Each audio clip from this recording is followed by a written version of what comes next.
to Christ the Center, your weekly conversation of Reformed theology. If I'm not mistaken, this is episode number 676. My name is Camden Busey. I'm here in Grayslake, Illinois. And of course, I'm excited and delighted to be back with everyone today to talk about Reformed theology. And today we're going to be talking about Herman Bavinck once again. And we have with us one of our main panelists and the president of the board of Reformed Forum here, who also serves as pastor, primarily pastor of South Austin OPC in South Austin, Texas. Welcome back, Jim. It's good to be here, Camden. Yeah, thanks for taking the time out and joining us today. We also have with us, welcoming back to the program, he's been on several times before, and couldn't be happier to have him again. We have with us Dr. Cory Brock, who serves as a minister of young adults in college at First Presbyterian Church in Jackson, Mississippi, as well as a lecturer in Christian thought at Belhaven University, and also does some things over at RTS, teaching some electives. Welcome back, Cory. It's so good to see you today. Yeah, thanks for having me. Really glad to be back. Yeah, well, we've had you on before to talk about Bavinck, and we're going to be picking back up with that today, but we have some really great news. It wasn't too long ago, a few months ago, I received my hard copy of your dissertation, now revised into book form, here published by Lexham Press, Orthodox yet Modern, Herman Bavinck's Use of Friedrich Schleiermacher. Jim has a special place in his heart for Lexham, and his dissertation on Barth was eventually published by Lexham Press, and Lexham's been putting out a lot of interesting and heavy-hitting studies over the last couple of years. They've really poured a lot of resources and not just money, but a lot of effort and time into advancing Christian scholarship, and particularly Reformed and more Reformed-leaning evangelical scholarship in this way. And this is a tremendous addition to this study. Here, the series is Studies in Historical and Systematic Theology. This is a hefty book. Looking forward to talking about it today. Before we get started, perhaps there's a few things to mention, even though we've been packing up a lot of recordings, and so we've been quite ahead of schedule other than what has been. But just to remind people about a few things, if you'd like to stay in touch with what we're up to, you can head on over to reformedforum.org, and there you'll find information and ways in which to subscribe and get notified about goings-on.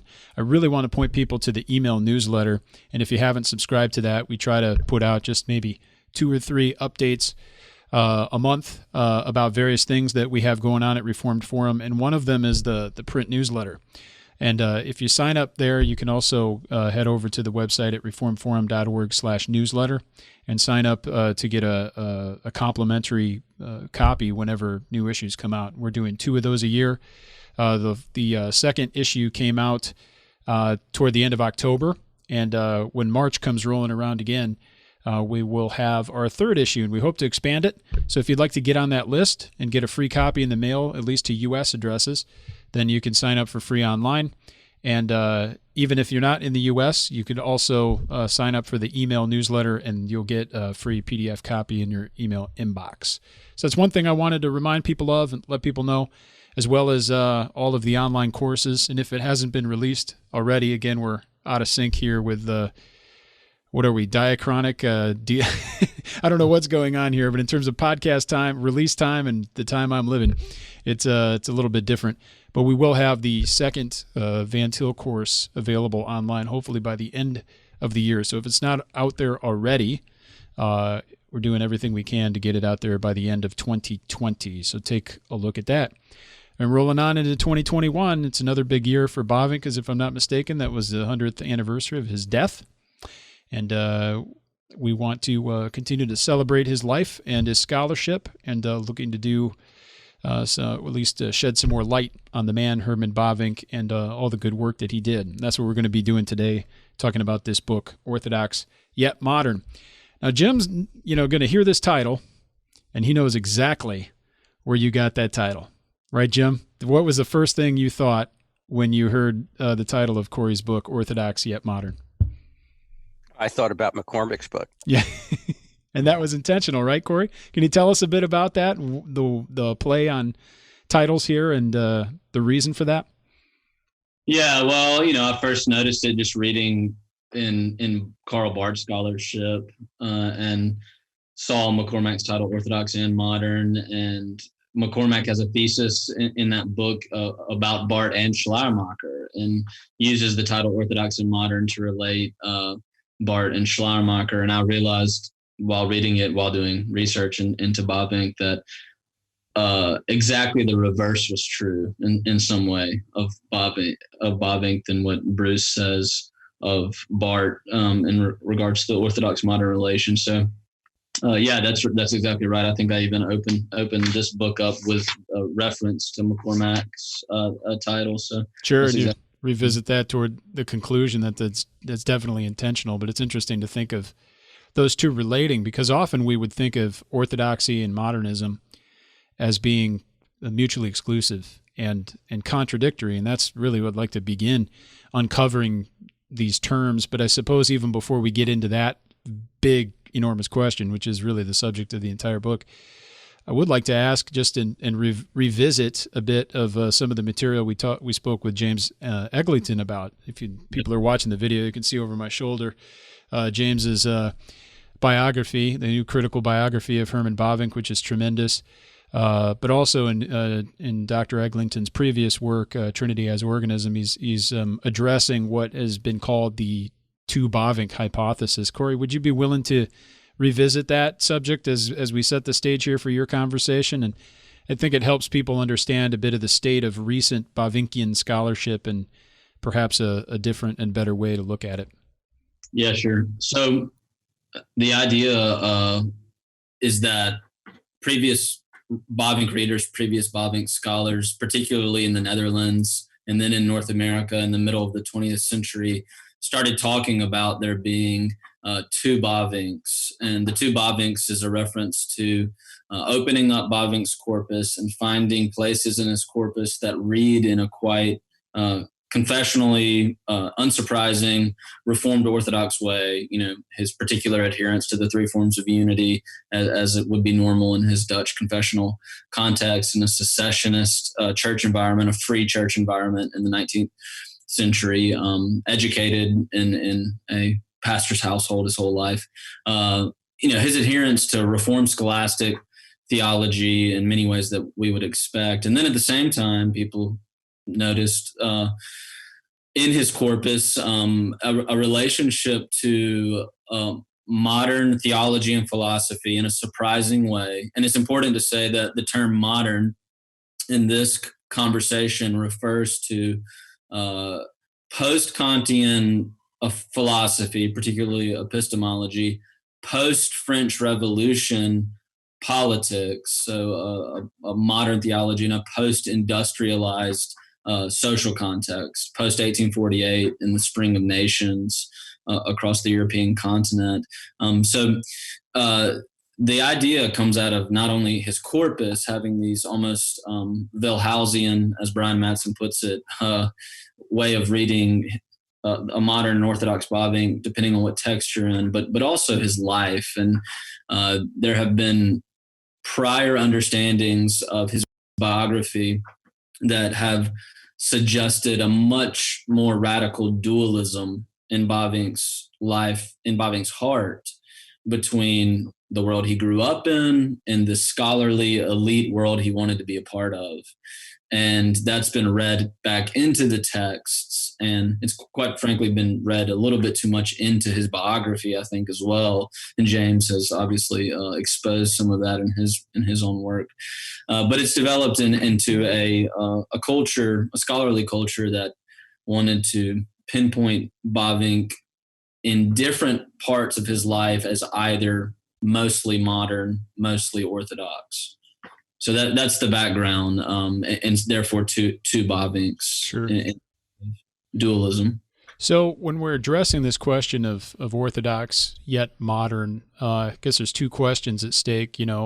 How do we define these terms within this conversation and within the scope of your book? We want to understand how you're using the terms. But I'm also interested to know whether Bavinck himself used those terms and how he would have understood them. Yeah. He did, and one of the things I try to do in the book is define the terms in a similar way to the way he defined them, and let his voice speak in that. the definition he provides of orthodoxy is quite simple. I mean, he says orthodoxy in one of his early essays is holding high the Christian confession. And so he's referring to creedal confessional adherence to the ecumenical consensus on what Christianity is, period, plus speaking from a tradition. So the Reformed tradition, obviously, in this scenario. So the confessional adherence to the three forms of unity, that is orthodoxy for him, combined with what we might think of as an orthodox ethic as well, a lifestyle, a Sabbatarian lifestyle, a lifestyle of worship and hard work and Sabbath rest and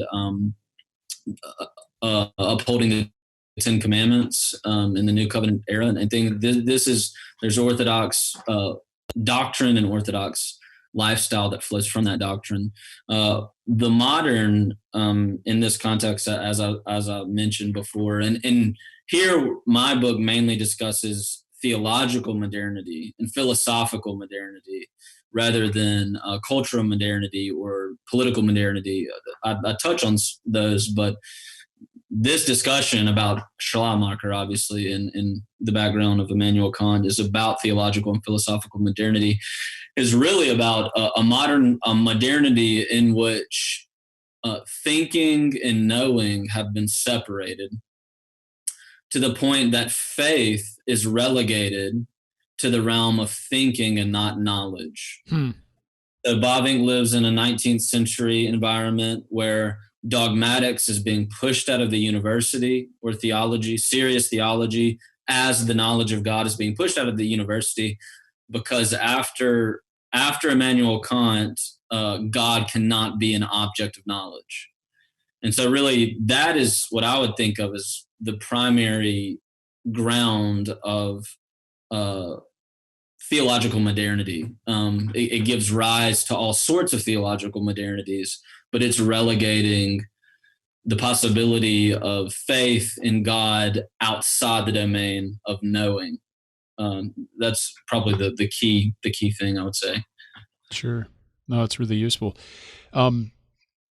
I think it's also important to understand within that context how Bavinck views himself and his task as a theologian. That's a main theme that carries through the book as far as I picked up on it. So I hope that was intentional, that's actually there and I'm not reading something into it. But how did Bavinck himself view the relation of I guess number one, how did Bavinck view the task? How did he understand the task of the theologian? But then how did he also understand modern theology relating to Orthodox, or we might say even confessional theology? Yeah. Well, we have that really explicit moment in Reformed Dogmatics, Volume 1, the Prolegomena. I think it's page 44, if I remember correctly, where Bavinck says that the task of the theologian is to think God's thoughts after him.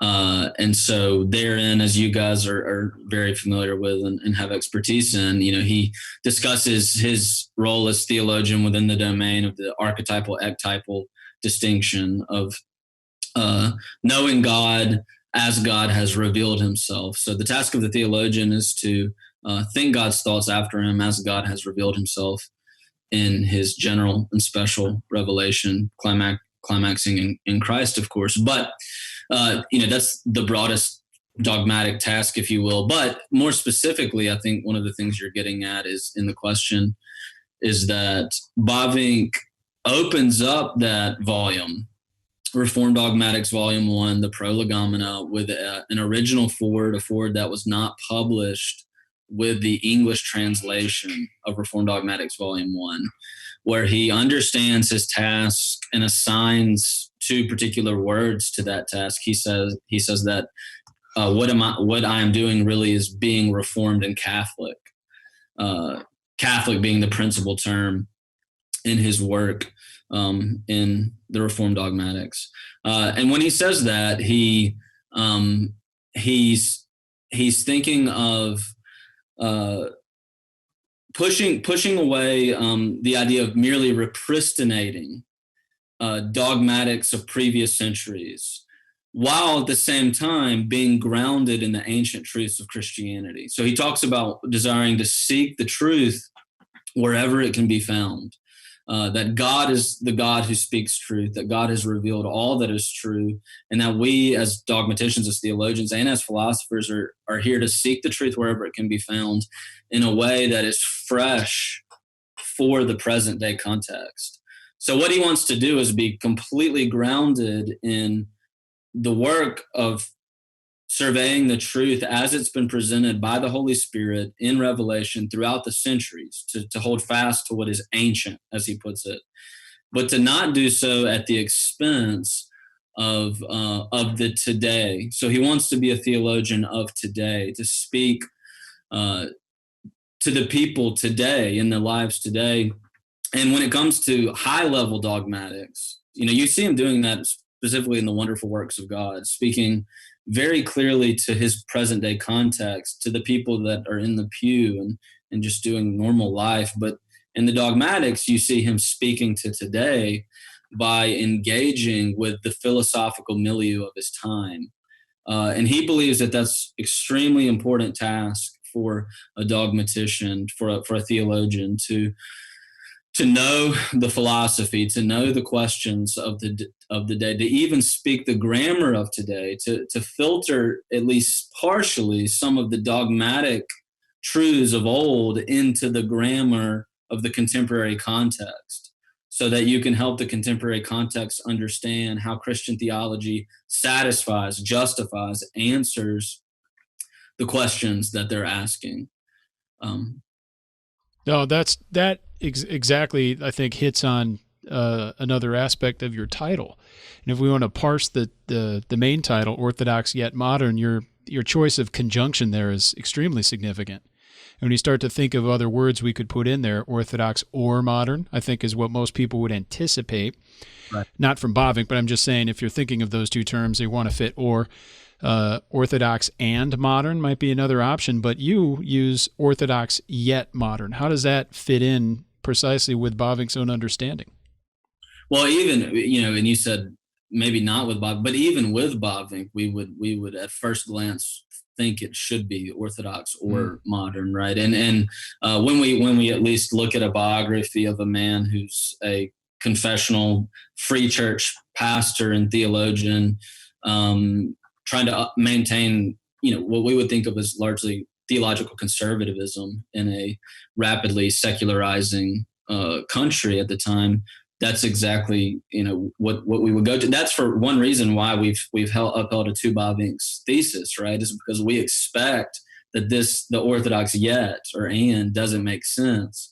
If it's both, then it's got to be a duality that doesn't fit together well, right? And so really the thesis of the work here that I've tried to do is building on James Eglinton and Brian Mattson and others' work of rejecting the or, but also rejecting the and in favor of something else. I've tried to give a case that actually Bavinck's relationship to Schleiermacher is the premier example, the primary example in his entire corpus of what it looks like to have the yet, that particular conjunction in place. And in doing that, what I've tried to show is that he appropriates what he can find useful in the most important theologian of the 19th century from the academic perspective, from this perspective of the academy. So he didn't want to cast off and demonize Schleiermacher. But of course, we can't say and. He is in no way following on in the method or material dogmatics of a Schleiermacher or anybody else from the modern academy in that way. But his appropriation of Schleiermacher is the primary example, I think, and argue in the entire corpus across his whole career from beginning to end, really, that makes sense of the yet, if you so. Could you introduce our listeners, or perhaps reintroduce and remind some people who Friedrich Schleiermacher was and his significance? I think a lot of people who've read Van Til and other things in the field or even just any survey of contemporary or modern theology is going to see the name. But what was his great significance, great contribution, and how did he really, in many ways, shake up the whole world of theology for centuries? Yeah. Yeah. So, I mean, he's typically called the father of modern liberal Protestantism. He was a theologian. He was a pastor. He was a polymath. He was born in the 18th century in Germany, and he will become a significant theologian at the University of Berlin, a university that he will help found. He will be one of the co-founders of that university. And he was the pastor, the minister of Trinity Church, Berlin, which is a very significant church in Germany. In terms of what we typically in our tradition know him as and know him through the modernisms of his theology, those came about through his a relationship between really three contexts. He was a Moravian when he was born, Moravian pietists. So his father had been pretty radically converted, and they had become Moravian pietists. And Moravian pietism really presses home the need for a radical conversion experience, and it's a very experientially based tradition of Christianity.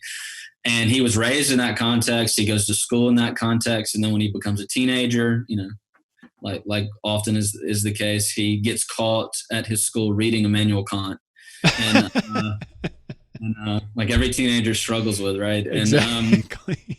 And also he got caught reading Goethe's novels and poems, and the Moravian community really almost kicked him out. And later on, he denies the atonement, and he sent some kind of substitutionary atonement, and that really propelled him into a lifelong journey of being an intellectual who was highly religious, but seeking an alternative and modernist expression of Christian theology.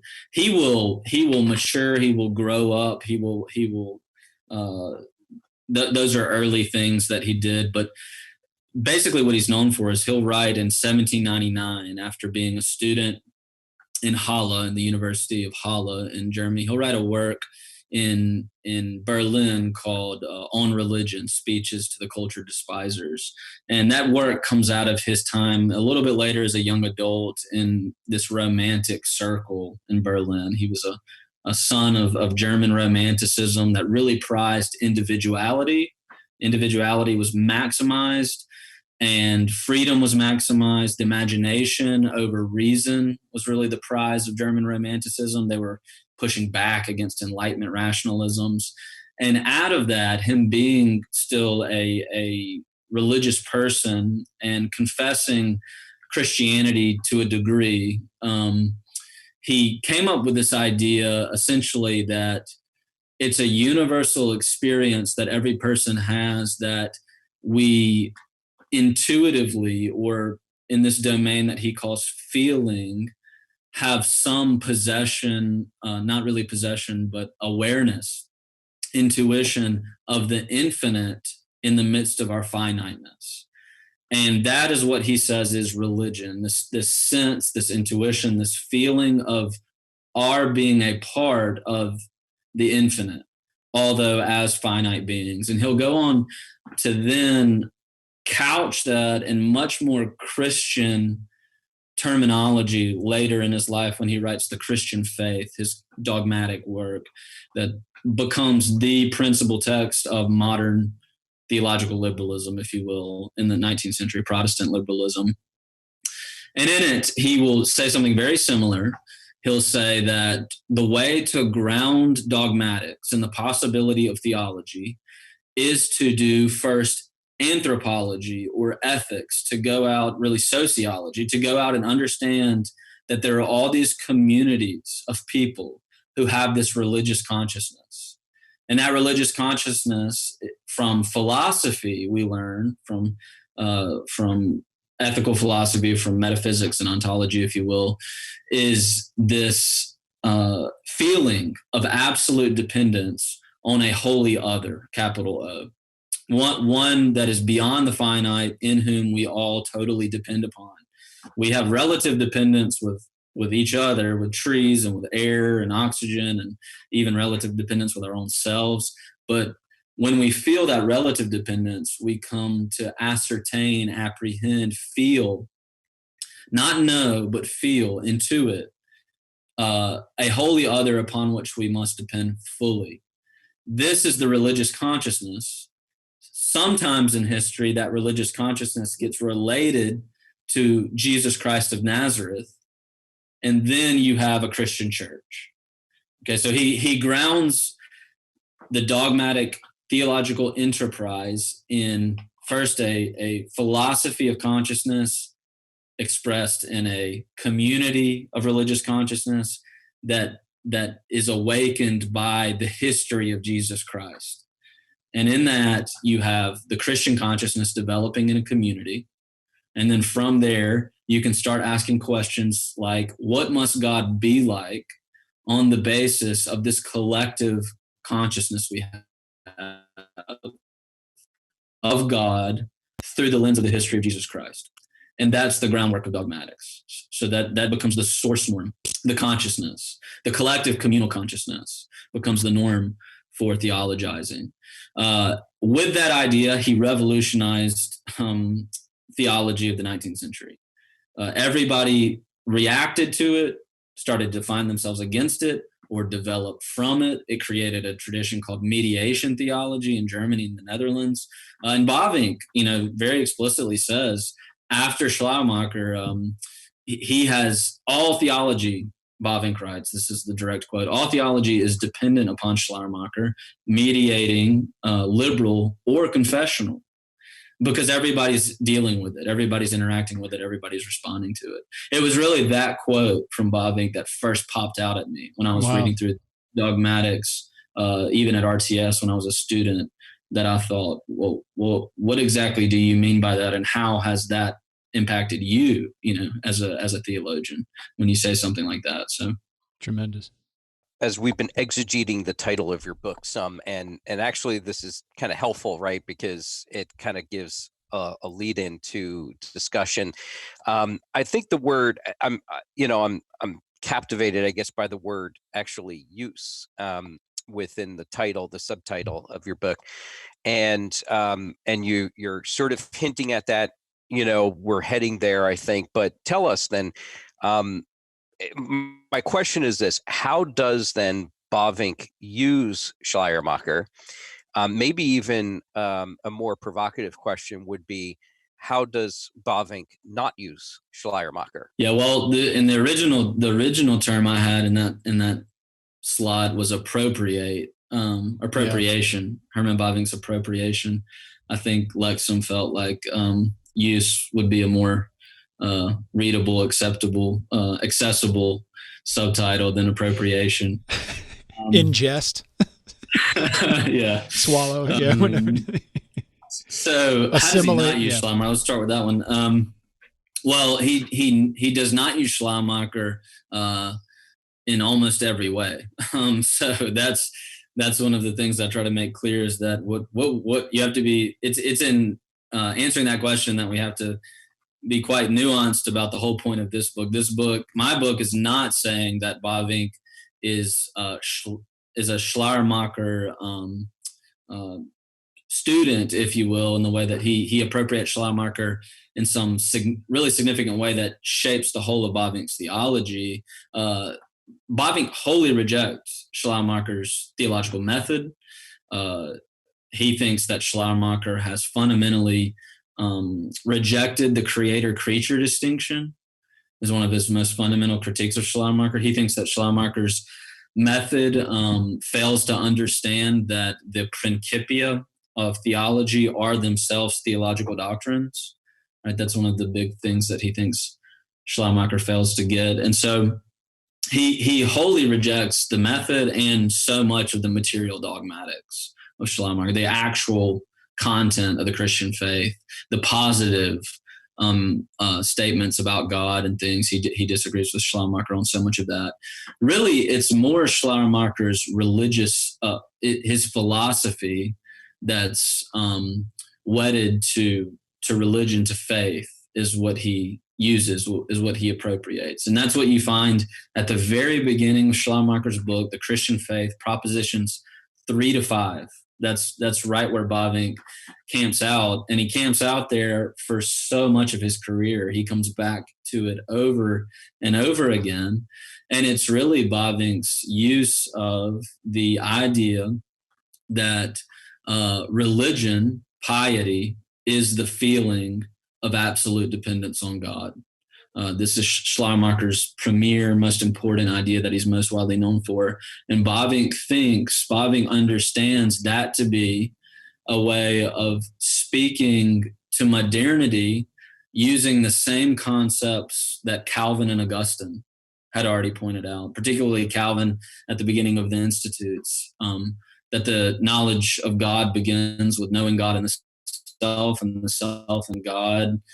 He's picking up on that. He's also using Schleiermacher to talk about the sensus divinitatis of that Calvin developed. And this idea of the feeling of absolute dependence that Schleiermacher developed at the beginning of the Christian faith is precisely what Bavinck appropriates over and over again. He does it not only for a definition of religion, he uses it, I argue, to expand the concept of general revelation with a turn to the subject, if you will.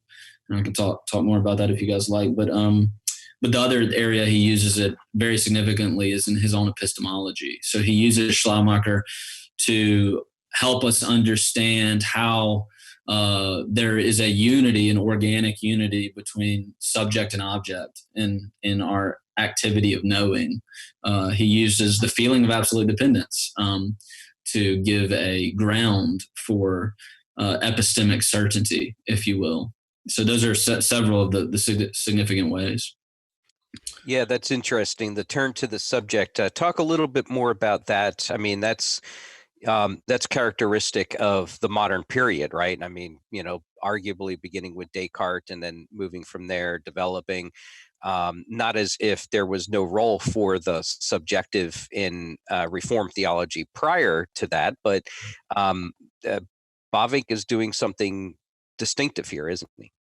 Yeah, that's right. I mean, Kees van der Kooi, a Dutch theologian at the Free University, he makes the comment that throughout, if you read across Bavinck's corpus, you see a persistent turn to the subject in a way that could never be spoken or seen in a theologian like Calvin. And I think, I built up from that quote from Kees to argue exactly the same thing in more precise ways. The turn to the subject is what we often think of as a premier example of what it means to be modern in the world of philosophy and theology. Descartes, as you mentioned, and then Immanuel Kant, of course, turning us into ourselves and building the ground of knowledge in large measure from within the faculties and capacities of the human intellect, the human understanding. And then Schleiermacher is the theologian of the self. He turns us all to the self in the way he grounds the dogmatic process and what it means to do theology. So that's exactly right. And then with Bavinck, you see a persistent, corpus-wide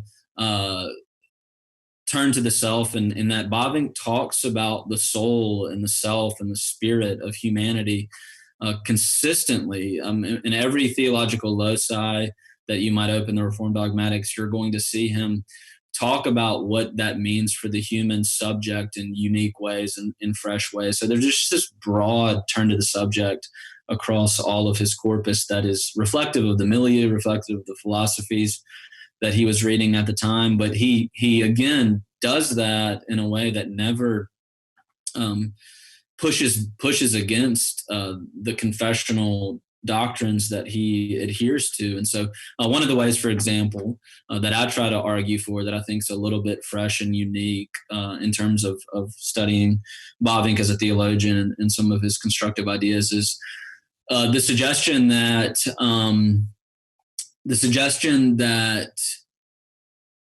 God in his general revelation, the first domain, I should say, of God's general revelation for Bavinck, the first thing that one should talk about when discussing the way God reveals himself in his universal revelation to all peoples is in the consciousness, and for Bavinck, and that happens first through God's upholding the possibility of I-ness, of the ego, of me being me. Bavinck says, as soon as anyone reflects upon the I-ness of me, they are thrown in. This is exactly what Schleiermacher discovered. They are thrown into this feeling that I am a given, as he often would say. The idea is givenness. And you see this in 19th century philosophy quite often, and Bavinck uses this term constantly. He uses it especially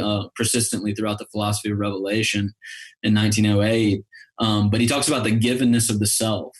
And he says in the givenness and unity of the self, and we in theological terms are experiencing the gift of God and the revelation of God, a general revelation of God, and upholding and revealing God's self to the human consciousness universally, in the possibility of even being a self, of having an identity, of being able to say, I.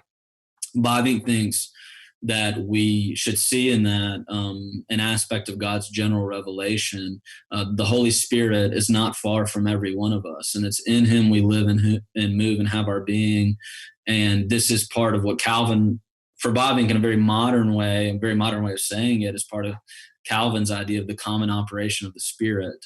And so that's one theological way that Bavinck expresses this turn to the subject, but does it within the domains of confessional Reformed theology and the historic distinctions between general and special revelation, for example.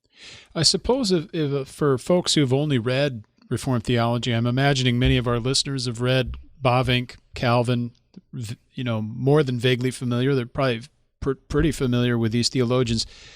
But if that's all we've read, we might be missing what Bavinck and Calvin were contributing to the entire history of Christian thought and what was so new about them. And so Bavinck, as a modern theologian, is interacting with contemporary psychology of his day and also with the modern theology here in this turn to the subject. If all you've ever read is Bavinck, you might say, well, he's not a modernist in the sense that Presbyterians speak in the 20th century. So, right. And hasn't theology always been done this way? And we might lose sight of what's actually original to Bavinck. So I guess it's important for us to read the whole span and to do, in the good sense, a project of retrieval, of reading ancient theology and reading all the way through up to the present day, reading the classics insofar as we're able and have time and the ability. I'd like to zoom in a bit on Bavinck himself, not just looking at the whole scope of Christian thought. There's great value in that. But even within Bavinck's corpus, there's certain things he's focusing on early on and perhaps other things he's addressing later in his life, leading up eventually to 1908 in the Stone Lectures. What kinds of development do we find in Bavinck's personal life, particularly his use of Schleiermacher and the themes that he focuses on? Yeah, that's a great question. So one of the things that I try to establish is that you see a significant shift towards a more direct appropriation and use of Schleiermacher in his later career. And one of the ways we often think about his career is divided by his move to the Free University of Amsterdam. And so he's briefly a pastor in the very early 1880s after his doctorate at the University of Leiden. But then he will be a professor in Kampen in the Netherlands, a smaller town, and really the school of his own denomination, all the way until 1902, the end of 1901. And as you guys know from the biography, he gets asked to come to the Free University 5 times, right? And those are very entertaining interactions between him and Kuyper in the bio that we've just had, that James has just had published. But in that early phase, what we saw was a significant amount of interaction with Schleiermacher at the University of Leiden, and really him getting deep down into reading mediation theologies, reading these modern German philosophers and theologians at that time. And he comes out of the University of Leiden, and in the first couple essays he writes, Schleiermacher's name is in the first three sentences. And even his dissertation opens with a paragraph on Schleiermacher and his recovery of ethics, as he begins to write an entire dissertation on the ethics of Ulrich Zwingli. And but it's bookended both at the first paragraph and very end of the work by talking about Schleiermacher's recovery of ethics, and ethics of virtue in particular in the 19th century. However, from that point in the 80s and 90s, the 1880s and 90s, we don't see him dealing with Schleiermacher in particular very often. Instead, we see a turn to the subject, if you will, emphasized in just the content of his early essays and kind of what his projects were. He wrote a big treatise, a 3-part treatise on the conscience very early on, which was a very live discussion within mediation theology being developed really in conversation with Schleiermacher and Hegel at the time. So he turns to the conscience. He, his stuff on the kingdom of God is just filtered with the language of, how he talks about the Garden of Eden and the first sin entering the world as being the rupture of God and self-consciousness, which was exactly the way that people were often talking about it in the mediation theologies. So as Schleiermacher talked about it in his ethics, the rupture of God and self-consciousness in the first sin. So you have these just moments constantly in the early corpus of things like that. But then you get to the later corpus, you get to the Stone Lectures, you get to the Philosophy of Revelation. And, he says something in chapter 3 of the Philosophy of Revelation, like we have to say that Schleiermacher, more than Immanuel Kant, more than the philosophers of the 18th and 19th century, got it right when they said that humanity is not autonomous, but is fundamentally categorized by a feeling of absolute dependence. And he really uses that quote, that statement, to as a thesis in some ways for his 2-chapter treatise on the self in the Philosophy of Revelation. So there is certainly, I argue, and I think at least, and there are a lot more examples, a turn to Schleiermacher in a more significant way in the latter portions of his career.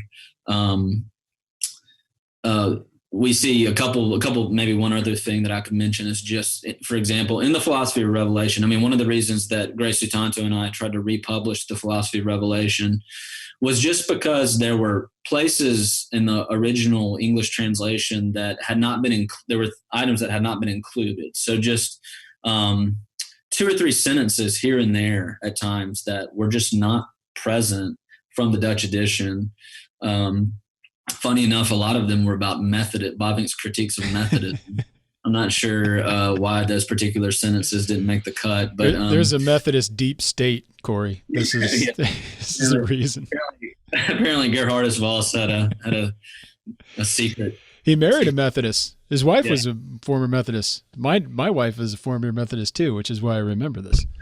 But wow, well, there you go. I don't think she's part of any intelligentsia or deep state, though. I hope not. Otherwise, I'm doomed. Yeah. So there was a few things like that, and a few areas we thought we could translate differently. But one of the reasons was because a lot of times in a work like that, Bavinck will use German or French or something like that directly into the text in the middle of his Dutch sentences. And if you don't make a note of it, you might miss what he's doing. And so one of the things, for instance, that appears several times in the Philosophy of Revelation is he uses Schleiermacher's very unique German term for dependence. And he uses that term throughout the Philosophy of Revelation, but he doesn't translate it. He leaves it in German. And, there's only one other place that really shows up, and it's in Schleiermacher. And if you don't see the German, you wouldn't know that that's what he was doing. Is that Gefühl? Is that the word you're referring to, or is there a different one? Yeah, Gefühl or Gefühl, and then the modifier that Schleiermacher uses for absolute. Yeah. But you see that showing up, and Geful is one of the significant ones as well. So this has been stimulating, and I think that there's so much more that has to be said, and that I have to, we really just got to say to our listeners, folks got to read the book. Pick up always the book point. and read it, because it's not just kind of like interesting factoids, right? About, he interacts with Schleiermacher at this point. I mean, this is sort of programmatic, right? How do we as Orthodox confessional Reformed theologians interact in the world around us, right? I mean, this is an MO, modus operandi kind of question, kind of book, and it's big. So in light of that, then I have a question that's sort of like an opinion question. It doesn't arrive. It's not in the book or anything, Cory. So just want to get your reflections on this. So if you don't mind me putting you on a spot a little bit, hopefully it won't be too much of a scathing question or anything. But I'm thinking, as we've been reflecting a little bit on titles that have conjunctions in them, right? The and we're talking about Orthodox and modern, Orthodox yet modern, etc. I can't help but to think of two books that are very near and dear to our heart here at Reform Forum. The one would be Machen's Christianity and Liberalism, right, which is a very purposeful use of and, which is an antithetical use of and, right? The two are incompatible. And then the second book, of course, I have in mind is Van Til, who writes Christianity and Bardianism, right? And once again, they're borrowing from Machen's MO of sort of a very strong polemical approach to modern and then Bardian theology, respectively. And then I think about Van Til's dissertation on God and the Absolute, right? Where I see, my initial thinking is that I see Van Til working in a very Bavinckian kind of MO in that dissertation, where he is wanting to set the more philosophical forms of the absolute in idealism in his day, in antithesis to Christianity, particularly Reformed Christianity, but also at the same time wanting to say, this is what you guys are seeing, and it's good that you're seeing this. We can attribute this to, special revelation, the Imago Dei, whatever. But you have packaged it wrong. Let me tell you the way in which you should have, and you could have, and if you repent and believe in the gospel, you will repackage it in a way that's honoring to God and keeping with the scriptures. So anyway, just sort of maybe what are your thoughts in terms of the way that Machen and Van Til, in their very strong use of the and, kind of a polemical, antithetical relationship of Christianity or Reformed theology to modern forms of unbelief, as they would, I think, say it. And then the way that Bavinck sort of develops his MO relative to modern thought. Yeah. Well, the first thing to say, I think, is that, and this is really part of the central thesis of this work, is that in terms of Machen, Van Til, and then their predecessor Bavinck, these guys are all in agreement on, almost all of what it is that one ought to believe according to the scriptures, right? I think the difference that we're talking about is sometimes largely driven by personality, can have a huge amount to do with it. You see this in the Kuyper-Bavinck relation. Of course, Bavinck did plenty of and conjunctioning, if we could come up with a way of saying it. 90%, and I say this in the book, 90% of all his references to Schleiermacher are critiques. Now, I do still think that there is a difference in the way Bavinck did polemics polemical theology versus a Machen, a Van Til, and a Kuyper. And I see personally, again, like you said, this is an opinion question. My opinion would be when I read Kuyper, when I read Machen and Van Til, I see a lot of personality similarities in the way that they express themselves. And Bavinck was a different sort, not in the need for polemics, not in pushing the and the differences constantly and calling out unbelief. He did those things absolutely, and one must. Bavinck was just he just had a very, very ironic bent to where he wanted to help, I think, bring people along and have some of these contemporary modernists as his interlocutors. And so, especially in his career, I mean, he saw his work in the philosophy of revelation, for example, and in some of his later essays as hoping that they would be in conversation with the guys that disagreed with him most. So he saw in his own career this kind of turn towards pushing Christianity in conversation with modernist, post-Nietzschean Netherlands. And I think that he thought the best method to do that was to really just steelman other people's arguments as much as possible, certainly critique them, but also use them wherever he could in hopes to bring them along. And that's what I think he's trying to do in the philosophy of revelation in large measure, is trying to show how so much of what they've been searching for instance, in the history of religion school and religious studies, as an example, has failed. He wants to say a lot of what your efforts are commendable, but you failed. And the reason you failed is because you don't understand that you can't get behind religion, because the reason religion exists is because God's revealed himself.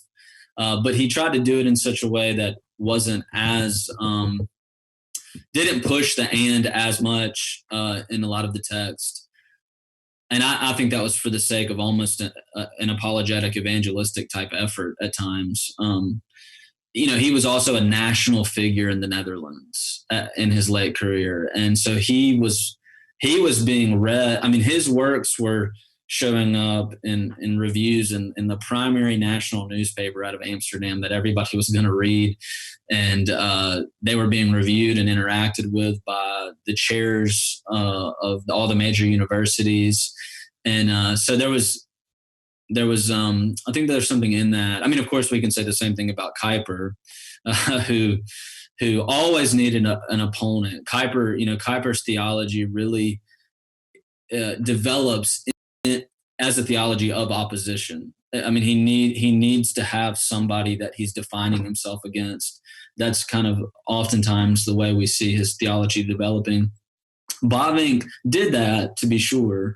And he says, even in the original foreword of the Reformed Dogmatics, that a theologian must engage in polemics. And for him, in the 19th century, he thought of the contemporary Roman Catholicism culture as one of the primary traditions he needed to really push back against post-Vatican I Roman Catholicism, for example. But you're right. I mean, there's certainly a difference in my mind, and I'd love to hear y'all's thoughts about this, between the style in Van Til, in Machen, and in Kuyper, and then the style we see in Bavinck. And I do think a lot of it's driven by personality.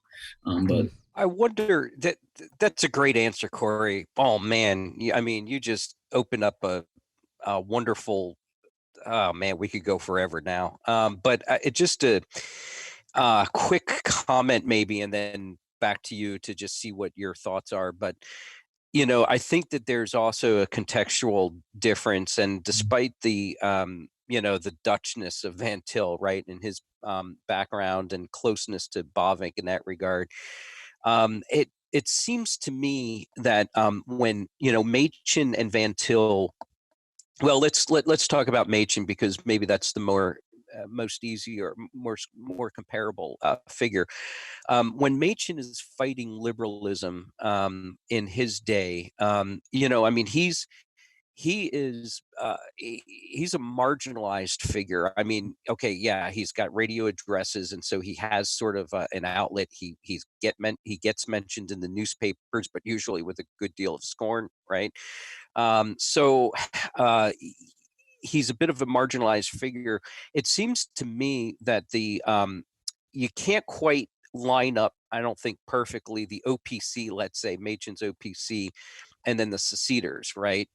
Because the seceders, it seems to me, and correct me where I'm wrong, because I don't know my Dutch history very well, Dutch church history, but it seems to me that from the outset, at least, there was maybe the seceders were not as sort of a marginal group of people the way that that the OPC was, and perhaps still is today, right? So Bavinck seems to be, certainly Kuyper seems to be, these guys seem to be sort of not only striving for mainstreamness, but also maybe they inherited some mainstreamness even as a break-off group from the big mother church.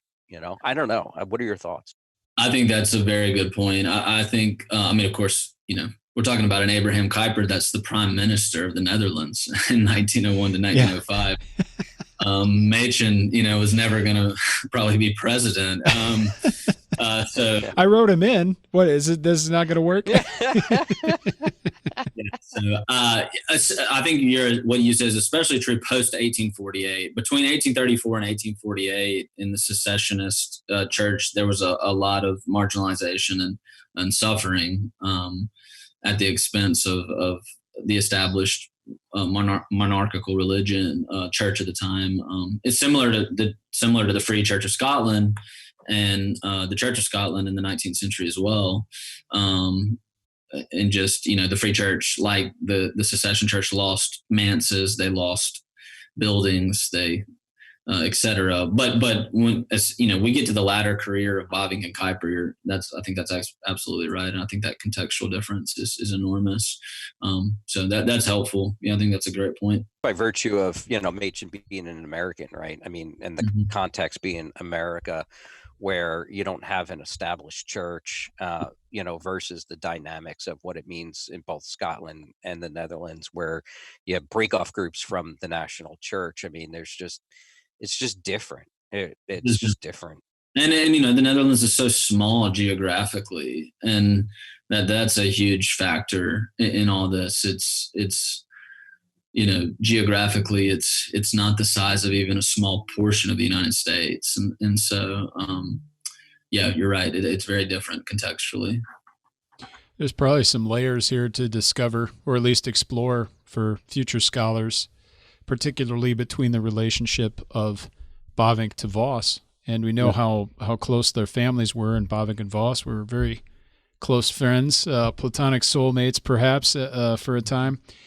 But yet, families having grave differences, at least Jan Bavinck having a grave difference with Gerhardus's father over their willingness to leave the country, right, and to go to the quote new world, unquote.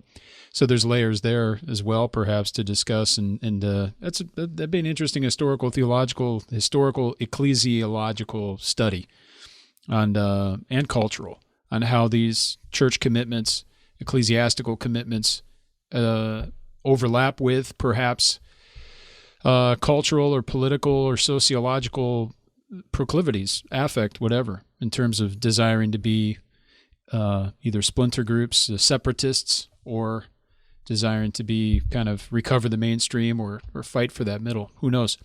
Cory, I'm curious to ask you, perhaps as we try to tie things up and offer a way forward here with the book. Jim made a comment on how important this book is, and studying Bavinck on this question is so significant, not because it's just an interesting theological and historical curiosity, but because it provides us a model and an example. In that sense, it can be not moralistic, but exemplaristic, perhaps, for the contemporary theologian's task. I'd wonder if you might be able to speak to that in terms of your own personal conviction, but also an encouragement to listeners and other theologians and budding theologians out there how we might learn from Bavinck in this sphere, and therefore perhaps recover this kind of mode of theologizing as a way to seek the truth and advance the kingdom of God in submission to our Savior, Jesus Christ. Mm-hmm. Yeah, thanks. I one thing I think very simple to say is just that I do think Bavinck is the most significant and important Christian theologian of modernity, and I think that a Reformed theologian, I should say, and certainly not the only, not even close to the only Reformed dogmatic systematic theology that any of us should be reading in terms of modern systematic theologies. But the first thing to say is I think it's just worth saying that we should go read him as just a great work, a great theologian, and a great piece of theology that is a very doxological theology. I mean, as much as it is Orthodox yet modern, as much as you're going to be forced to engage with Immanuel Kant and Schleiermacher and Hegel and Ritschl as you work through the RD Reformed Dogmatics, you're going to turn the page and be led into these just moments of great doxology, and it's just a fantastic place to go learn theology from. On the one hand, I mean, that's one of the great things, but if we go from there and ask, and think more about maybe people like you guys that are doing constructive theology in the contemporary world, a couple of things that I took away from this study as I worked in it and worked with Bavinck was Bavinck thinking that dogmatic systematic theology has to be rewritten and rewritten for every single generation, was his view. And in some ways, Bavinck, in as much as Bavinck's voice speaks to us today, I think one of the things he wants to say to us is, don't think that what I've done stands. It's an important place along the way, and it is carrying forward the ancient truths of Christianity that have been revealed to us in Scripture in a very helpful and fresh way. But he wants us to keep working and to keep writing. And I think the way to do that is to see what he did. And that's that our dogmatics, if we were to write a 4-volume dogmatics, any of us, it doesn't need to, maybe by someday we might, it doesn't need to look just like his. We should see very different names dotted all throughout the pages, right? We should see the names of the 21st century and the late 20th century. And I think in some ways we shouldn't see very much, perhaps even Bart in our interaction in our pages. We're moving past even that. Amen.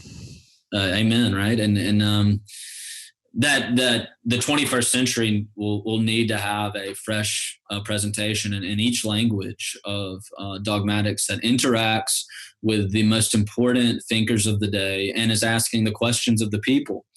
Sometimes those questions stay the same, of course, because humans are humans, but they come in fresh ways, in different ways. And in each context, considering the culture, we're living in a post-Christian West in large measure now, and that needs to be a part of what it means to write dogmatics in the contemporary world. So those are some of the things that would come to my mind on that question. That's superb. And of course, none of that to the exclusion of becoming familiar with the confessional tradition heretofore. I mean, Bavinck obviously is very fluent with early Christian thought and all the way through. And I think we can go one of two ways, which would be bad ways to go. And that is to only focus on the past and history with no attention to the current challenges and current issues facing the church, or vice versa, where we're just caught up in the current so much that we have no notion of the issues that have gone before us. And in fact, we're seeing a lot of that in evangelical theology even right now in terms of doctrine of God in particular. Right. This all-consuming nature of various questions, particularly the God-man relation, with no collective memory of the fact that these issues have been dealt with before. We always need to revisit them. We always need to speak with the current vernacular into the current context, but never losing sight of the church's own reflection on these questions in the past. Cory, this has been just a really fun conversation. I'm reinvigorated in many ways by listening to you, and I want people to take a look at the book here, Orthodox Yet Modern, Herman Bavinck's Use of Friedrich Schleiermacher, by our guest today, Cory C. Brock. It's published by Lexham Press in their Studies in Historical and Systematic Theology series. Thanks for taking the time to speak with us. We really appreciate it. Yeah, thanks. I really appreciate it, you guys. Well, many blessings on you and your ministry and future work. Of course, Cory's at First Presbyterian Church, Jackson, the PCA down there. Everyone should know about, as well as being involved in Belhaven University as a lecturer in Christian thought and Reformed Theological Seminary. They have a branch there, or a campus in Jackson. So take a look at those places. We'll have links to the various things in the episode description. And you can find all this online at reformedforum.org, where you'll also find information about our other programs, online courses, publications, all that sort of fun stuff. I do want to thank you all for listening, and we hope you join us again next time on Christ the Center.